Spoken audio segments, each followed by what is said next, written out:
106ஆம் அத்தியாயம். வேந்தர் தரப்பினர் நடுங்கி நின்றனர். திசைவேடரின் கூற்று யாரும் எதிர்பார்த்திராத ஒன்று. அதை யாராலும் எதிர்கொள்ள முடியவில்லை. ஆனால் எதிர்கொண்டே ஆக வேண்டும். என்ன செய்வதென்று முடிவெடுக்க முடியாமல் திணறினர். அமைச்சர் நாதிநந்தி பேச முன்வந்தபோது குலசேகர பாண்டியன் தனது கையசைவில் அதை நிறுத்தினார். அவரது கண் பார்வை மையூர் கிழாரை நோக்கி போனது. அவர் எந்த அவையிலும் வலிமையான உரையாடலை முன்வைக்கக்கூடியவர்.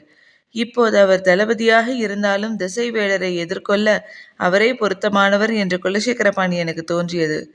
பேரரசரின் கண்ணசைவில் உத்தரவை புரிந்து கொண்டார் மையூர் கிழார். இருக்கும் இடத்திலிருந்து சற்று முன்வந்து பெருங்குரல் எடுத்து கூறினார். திசைவேடரை வணங்குகிறேன். எதன் அடிப்படையில் இந்த குற்றச்சாட்டை கூறுகிறீர்? போரின் விதி மீறப்பட்டதாக நிலைமான்கோல் சொல்லி கூறிவிட்டால் தண்டனையை தாழ்ந்து பெற வேண்டும். அதுதான் விதி. நான் விதியை மீறவில்லை, விளக்கம்தான் கேட்கிறேன். என்ன விளக்கம் வேண்டும் உனக்கு? அவர்கள் இருவரும் விதியை மீறியதாக நீங்கள் சொல்வதற்கான விளக்கம். போர் முடிவுறும் முரசின் ஓசை கேட்கும்போது பரமென் குதிரைப்படை தளபதி இரவாதன் கூடாரத்தினுள் இருந்த நீலனை வெளியில் அழைத்து வந்து விட்டான். ஆனால் முரசின் ஓசை கேட்டதும் தனது ஆயுதங்களை தாழ்த்தி அப்படியே நின்றான். மூஞ்சலை விட்டு வெளியேறாத நிலை என்பதால் நீலனை மீண்டும் கூடாரத்துக்குள் அனுப்பினான். போர் முடிவுற்ற பிறகு மூஞ்சலை விட்டு வெளியேற்றக்கூடாது என்பதால் அப்படி செய்தான். நீலன் கூடாரத்துக்குள் நுழைவதை பார்த்து கொண்டே நின்றிருந்த இரவாதனை பின்புறமிருந்து புதிய விற்பனும் சோழவேழனும் சரமாரியாக அம்பெய்தி தாக்கினர். அவர்களுடன் படையணியினரும் சேர்த்து தாக்கினர். போர் முடிவுற்ற பிறகு ஆயுதங்களை தாழ்த்தி நின்று கொண்டிருந்தவனை விதிகளை மீறி கொலை செய்தனர் இருவரும். சொல்லி முடிக்கும் முன் சினம் கொண்டு கத்தினான் சோழவேழன். நாங்கள் அதற்கு முன்பே அம்பெய்தி விட்டோம். நாங்கள் அம்பெய்திய பிறகுதான் உங்களின் முரசின் ஓசை கேட்டது என்று உரக்க குரல் கொடுத்தான் புதிய விற்பன். திசைவேடரின் உடல் நடுங்கியது. தனது கூற்றை மறுத்து மேலெழும் சொற்களை அவரால் ஏற்றுக்கொள்ள முடியவில்லை. இடைவெளியின்றி மையூர் கிழாரின் குரலும் மேலெழுந்து வந்தது. அரச பெருமக்கள் சொல்லும் விளக்கம் ஏற்புடையதா திசைவேடரே? மேலேறிய சினத்தை கட்டுப்படுத்தியபடி சொன்னார். நிலைமான் கோல் சொல்லி ஒரு பொய்யின் மீது விளக்கம் அளிக்கும் அளவுக்கு தாழ்ந்து விடவில்லை. மையூர் கிழார் சற்றே அதிர்ச்சியானார். திசைவேடரை கைக்கொள்வது எளிதன்று என்பது தெரியும். ஆனாலும் அவரின் குணமறிந்து உரையாடலை வேறு திசைக்கு திருப்புவதே இப்போதிருக்கும் ஒரே வழி என தோன்றியது. நான் பொய்யின் மீது விளக்கம் கேட்கவில்லை திசைவேடரே. அவர்களின் கூற்றுக்கு பிறகு உங்களின் குற்றச்சாட்டின் மீதான விளக்கத்தை தெரிந்து கொள்ளவே கேட்கிறேன். நான் சொல்வது குற்றச்சாட்டல்ல, தீர்ப்பு. எந்த சொல்லாலும் தான் அதிர்ச்சிக்குள்ளாகவில்லை என்பதை காட்டிக்கொள்ள இடைவெளியின்றி மையூர் கிழார் சொன்னார். உண்மைதான் திசைவேடரே, நீங்கள் சொல்வது தீர்ப்புதான். நான் கேட்பது அந்த தீர்ப்பின் மீதான சிறிய விளக்கம் மட்டுமே. இன்னும் என்ன விளக்கம் தேவை? முரசின் ஓசைக்கு முன்பே அவர்கள் அம்பெய்தி விட்டதாக கூறுகின்றனரே. அவர்கள் இருவரும் இரவாதனின் தாக்குதலை கண்டு அதிர்ச்சியாகி நின்றிருந்தனர். கடைசி நாழிகையில் நீண்ட நேரம் அவர்கள் அம்பெய்யவில்லை. முரசின் ஓசை கேட்ட பிறகு இரவாதன் ஆயுதங்களை தாழ்த்தி உள்நுழையும் நீலனை ஏக்கத்தோடு பார்த்து கொண்டிருக்கும் போது இவர்கள் பின்னில் இருந்து அம்பெய்தனர். அதாவது போரிட்டு கொண்டிருக்கையில் இரவாதனை ஒன்றும் செய்ய முடியவில்லை. முரசின் ஓசை கேட்டு அவன் ஆயுதங்களை தாழ்த்திய பிறகு கோழைகளைப் போல பின்னால் இருந்து தாக்கினர். என் தந்தையை கோழை என்றா சொல்கிறீர் என துடித்தெழுந்தான் சிங்கனச்சோழன். பாண்டிய இளவரசனை இகழ்வதற்கு எதிராக கருங்கைவாணனின் குரல் அதைவிட மேலேறி வந்தது. எதிர்த்தாக்குதலைப் போல மற்றவர்களை உரத்து குரல் கொடுக்க இடம் தந்துவிட்டு அதே நேரத்தில் தான் பணிந்து கேட்பதை போன்ற குரலில் மையூர் கிழார் கேட்டார். என் தரப்பு நிலைமான்கோல் சொல்லி நீங்கள். உங்களிடமிருந்து நான் தெளிவு பெறவே விரும்புகிறேன். எனவே தவறாக கருத வேண்டாம். நீங்கள் நின்றிருக்கும் இந்த பரனிலிருந்து வெகு தொலைவில் இருக்கிறது மூஞ்சல். அங்கு போர் நடந்து கொண்டிருக்கிறது. அம்பெய்தது முரசின் ஓசைக்கு முன்பா பின்பா என்பதை இங்கிருந்து கணிப்பது எளிதல்லவே. இங்கிருந்து மூஞ்சல் எவ்வளவு தொலைவில் இருக்கிறது? 2 காத தொலைவில் இருக்கிறது. அதோ அந்த விண்மீன் கூட்டம் எவ்வளவு தொலைவில் இருக்கிறது? வானத்தில் ஒளிரும் விண்மீன்களை காட்டி திசைவேடர் கேட்டதும் சற்றே அதிர்ந்து நின்றார் மையூர் கிழார். சற்றென விடை சொல்லவில்லை. இதற்கு விடை சொன்னால் திசைவேடர் அடுத்து என்ன சொல்வார் என்பதை உணர முடிந்தது. தலை நிமிர்ந்து விரிந்த கண்களால் வானத்தை பார்த்தார் மையூர் கிழார். இருளிமேட்டின் குகையடிவாரத்தில் கொண்டு வரப்பட்ட சூலூர் வீரர்களின் உடல்கள் வரிசையாக வைக்கப்பட்டு கொண்டிருந்தன. இன்னும் சில வீரர்களின் உடல்களே வரவேண்டி இருந்தன. அனைவரையும் புதைப்பதற்கான ஏற்பாடுகள் இன்னொரு பக்கம் நடந்து கொண்டிருந்தன. போர்க்காலத்தில் இறுதிச் சடங்குகளை விரைவில் முடித்தாக வேண்டும். அப்போதுதான் அந்த தாக்குதலிலிருந்து மற்ற வீரர்கள் வேகமாக வெளிவருவர். அதன் பிறகு அவர்கள் தூங்கி எழுந்து மறுநாள் போருக்கு ஆயத்தமாக வேண்டும். உடல்நிலையும் மனநிலையும் போர்க்களத்துக்கான முழு தகுதி கொண்டிருக்க வேண்டும். எனவே மரணத்தை ஒரு வாள்வீச்சு போல கனப்பொழுதில் கடந்தாக வேண்டும். அதுதான் போர்க்களத்தின் விதி. வீசிச் சென்ற வாள் காற்றில் தனது தடத்தை விட்டு வைப்பதில்லை. அதேபோல்தான் வீரனின் நினைவுகள் போர்க்களத்தில் தங்கக்கூடாது. எல்லாம் உடனடியாக அகற்றப்பட்டாக வேண்டும். ஆனால் அங்கு அடக்கி வைக்கப்பட்டுள்ளவை மாவீரர்களின் உடல்கள்.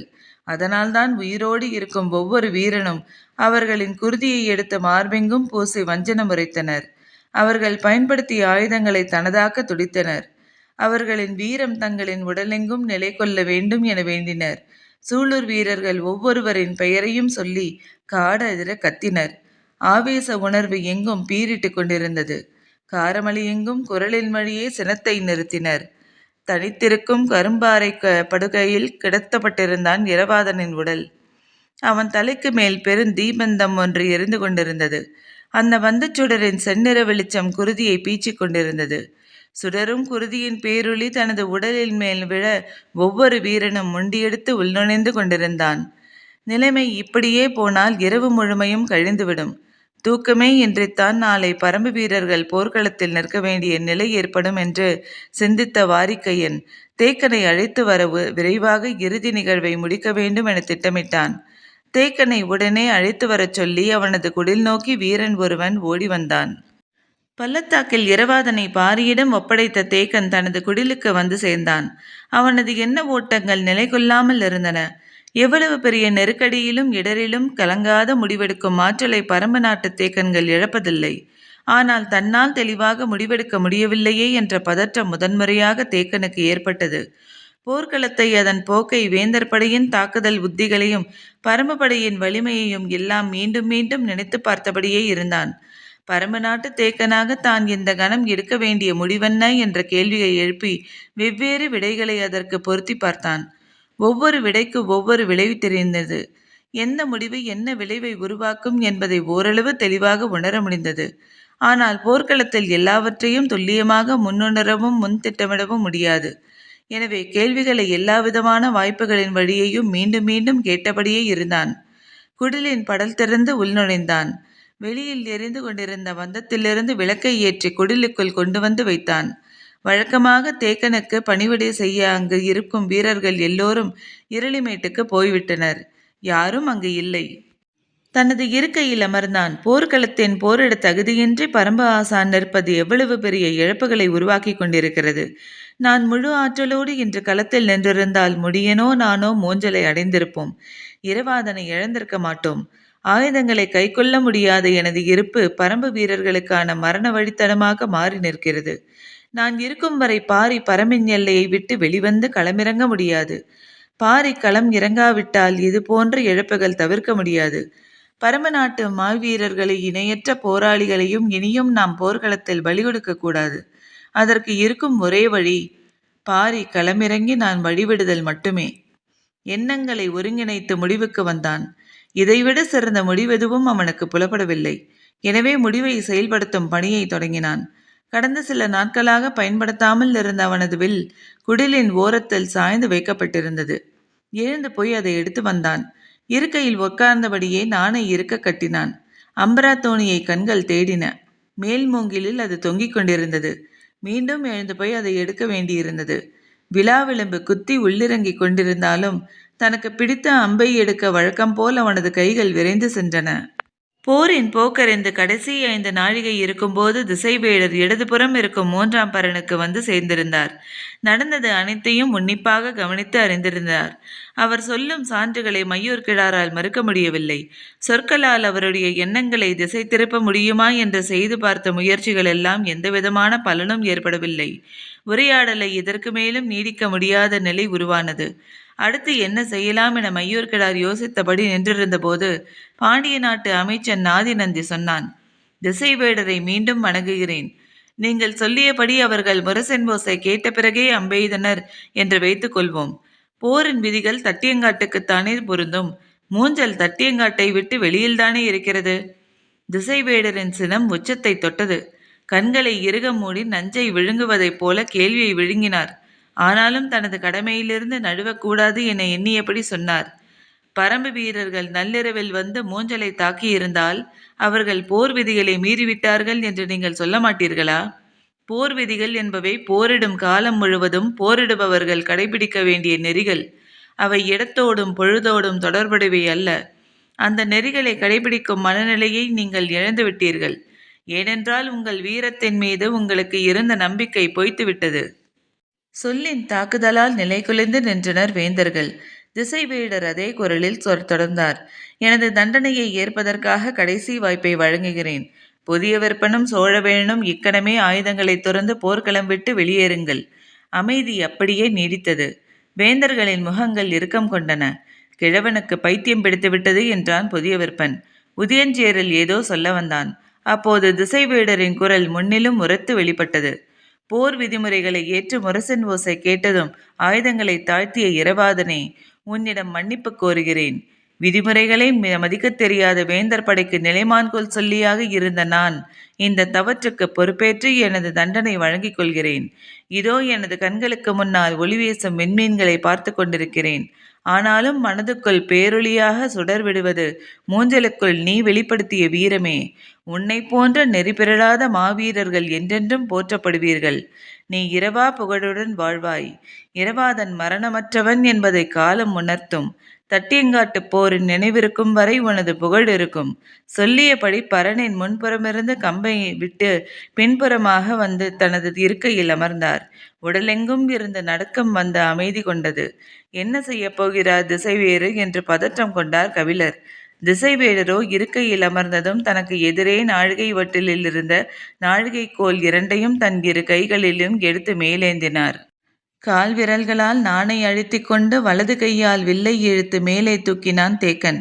கால் விரல்கள் இரண்டும் அம்பை கவ்வி பிடித்திருந்தன. அம்பின் முனை நடுவயிற்றின் விழா விளிம்பு குழியில் இருந்தது.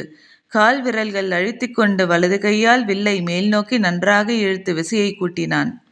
அண்ணாந்து மேலே பார்த்தார் திசைவேடர். வானில் உள்ள அனைத்து விண்மீன்களும் அவருடைய கண்களையே பார்த்து கொண்டிருந்தன. கருவிழிகள் முழுச்சுற்று சுற்றி வட்டமடித்தன. இரு கைகளிலும் ஏந்திய கூர்மனை கொண்ட நாழிகை கோலை தனது குரல் வழியை நோக்கி இறுக உட்செலுத்தினார். கால்விரல்கள் விடுத்த கணத்தில் விசை கொண்ட அம்பின் முனை விழாவிளம்பு குழிக்குள் புகுந்து பின்புறமாக எகிரியது. இரு கைகளையும் இழுத்து குத்துப்பட்ட நாழிகை கோல்களை நெஞ்சுக்குழிக்குள் கீழிறங்கின. குருதி கொப்பிழுத்து மேல்வர தேக்கனும் திசைவேடரும் மெல்ல சாய்ந்தனர். கண்களின் ஒளி எளிதில் மங்கிவிடுவதில்லை. நினைவுகள் கடைசியாக சுழன்றடித்து மேலேறின. எவ்வியூர் நாகப்பச்சை வேலியின் மனமே தேக்கனின் நினைவெங்கும் படர்ந்தது. பகரியை வேட்டையாடி அதன் ஈரலை தின்று வந்த அந்த நாள் நினைவில் மேலெழுந்தது. கொற்றவையின் கூத்துக்களம் நினைவுக்கு வந்தது. அளவனின் கண்களில் நீல வளையம் பூத்து அடங்கியது. திரையர்களை விரட்டி கொண்டு இரவு பகலாக ஓடிய ஓட்டம் அருந்து அருந்து மேலெழுந்தது. இறுதியில் காலம்பனின் கதை கேட்டு பாரி கதறி அழுததும் பாரியை அறிந்தவுடன் காலம்பன் கதறி அழுததும் தோன்றிய கணத்தில் கீதானியின் முகம் தோன்றி மறைந்தது. மலைவேம்பின் 6ஆம் இலை காடெங்கும் நிரம்பியிருக்க எங்கும் குலநாகனிகளின் குலவையொலி ஓசை கேட்டுக்கொண்டே இருந்தது. கருவிழிகள் துடித்தபடி இருக்க இமைகள் மெல்ல கவியத் தொடங்கின. புதிகை மலையின் உச்சி பாறையில் நின்று அடர்சிவப்பு நிறம் கொண்ட செவ்வாய்க்கோளை பார்த்து கொண்டிருந்தார் திசைவேடர். தனது நாடியை மேல் நோக்கி நிமிர்த்தி வானின் ஒளியை கை நீட்டி சொல்லிக் கொண்டிருந்தார் அவர் தந்தை. குதிரைத்தலை போல இருக்கும் 6 புறவிகளும் பொற்கால் கட்டில் போல் இருக்கும் கணையையும் மணக்கண்ணில் ஒளி வீசியபடி இருந்தன. சிறு புலியின் கண் போல் அறுவை இருமின்மீன்கள் அவரை உற்று நோக்கின. இமைக்கும் தன்மை கொண்ட விண்மீன்களை பார்த்து கொண்டே இருப்பது வாழ்வின் பேரானந்தம். மனம் இக்கணத்தில் விண்மீன்களை எண்ணி பார்க்க நினைத்தது. ஆனால் சட்டென முளத்திருக்கனின் முகம் நினைவுக்கு வந்தது. தவறெழுத்தவன் தண்டனையின் வழியே காட்டிக் கொடுத்த நிலம் என்று அவர் சொன்ன சொல் அவரை நோக்கி திரும்பியது. பக்கத்தில் அந்துவன் இருந்து அதை பார்த்து கொண்டிருந்தான். காடறிய அழைத்துச் செல்வதன் குறியீடாக சாமப்பூவின் மனத்தை மோந்தபடி தேக்கனின் நினைவு அருந்தது. கார்த்திகையின் 6ஆம் ஒளியை சுற்றி இளநீல வட்டம் இருப்பதை பார்த்தபடியே கண்ணொளி மங்கி அணைந்தது திசைவேடருக்கு. தேக்கனை பார்த்து வர அனுப்பப்பட்ட வீரன் குடிலுக்குள் நுழையும் போது தேக்கன் குருதி வெள்ளத்தில் கிடந்தான். உயிர் பிரிந்து விட்டதை அறிந்த வீரன் தனது 2 கைகளிலும் பரம்பாசானை தூக்கி கொண்டு இரளிமேடு நோக்கி ஓடத் தொடங்கினான். அவன் கூவல் குடிக்காரன். தேக்கனை தூக்கி கொண்டு புறப்படும் போதே கூவலாய் கதறத் தொடங்கினான். அவனது கூவல் குரல் மலையெங்கும் எதிரொலிக்கக்கூடியது. கண்ணீரை காரமலையெங்கும் தூவினான். பரம்பு ஆசானின் மரணம் பச்சை மலையின் ஒவ்வொரு உயிருக்கும் சொல்லப்பட வேண்டியது. கூவல்குடி வீரன் அத்தனை ஒலிகளிலும் தேக்கனின் மரணத்தை கூவினான். ஒவ்வொரு ஒலிக்குறிப்பும் ஒவ்வொரு உயிரினத்துக்குரியது. குரலின் தன்மையை கொண்டு பறவைகளை 10 இனங்களாக பிரித்திருந்த கூவல்குடி 10 இனங்களின் குரல்களுக்கு ஏற்ப தேக்கனின் துயர்மிகு மரணத்தை கூவினான். மணி ஒலிக்கும் குறிப்பில் சொன்னான். அது மண்ணுக்குள்ளிருக்கும் உயிரினங்களுக்கு உரியது. உணவை கடித்தல், நக்கல், பருகல், விழுங்கல், மெல்லல் என ஐவகையிலும் உண்ணும் விலங்குகள் நிலத்துக்கும் அடியில் உண்டு. அனைத்து விலங்குகளின் செவிகளிலும் மணியோசை ஒலிக்குறிப்பை சென்று சேரும். மிக நீண்ட நேரம் தேக்கனின் மரணத்தை மணியோசை குறிப்பின் மூலம் சொன்னான். எலிவலையின் அடியாழத்தில் இருக்கக்கூடியது கருங்கற்தலையன். அதன் செவியிலும் விழுந்தது தேக்கனின் மரணம். பிறகு குழலொலியில் சொன்னான். மேகத்தின் ஒளியில் சொல்லத் தொடங்கிய போது எங்கும் பாறை உருள்வது போல இருந்தது. பெரு விலங்குகளுக்கான ஓசை அது. தும்பிகளுக்கான ஒளியில் சொல்லிய போது துயரத்தின் பேரலை இருளெங்கும் படர்ந்தது. தூக்கி வந்தவன் கண்ணீரின் வலுத்தாங்காமல் மண்டியிட்டு அமர்ந்தான். ஆனால் எதிரில் இருந்த காரமலை என் மகனை என்னிடம் தா என்று கை நீட்டி அழைத்தது. மீண்டும் எழுந்து ஓடத் தொடங்கினான். நாகக்கரட்டிலிருந்து பள்ளத்தாக்கில் இறங்கிய போது பேராந்தையின் குரல் எடுத்து கூவினான். காட்டையே நடுங்கச் செய்யும் குரல் அது. கண்ணீர் தாரத்தாரியாக வழிந்தோட விலங்குகளுக்கும் மரம் செடி கொடிகளுக்கும் எண்ணிலடங்காத உயிரினங்களுக்கும் சொல்லிக்கொண்டே ஓடினான். அவனது நாக்கு பாம்பை போன்று சுழன்று சுழன்று வளைந்து ஒலி எழுப்பியது. உதடுகள் விதவிதமாக குவிந்து விரிந்து கூர்மை கொண்டு கூவின.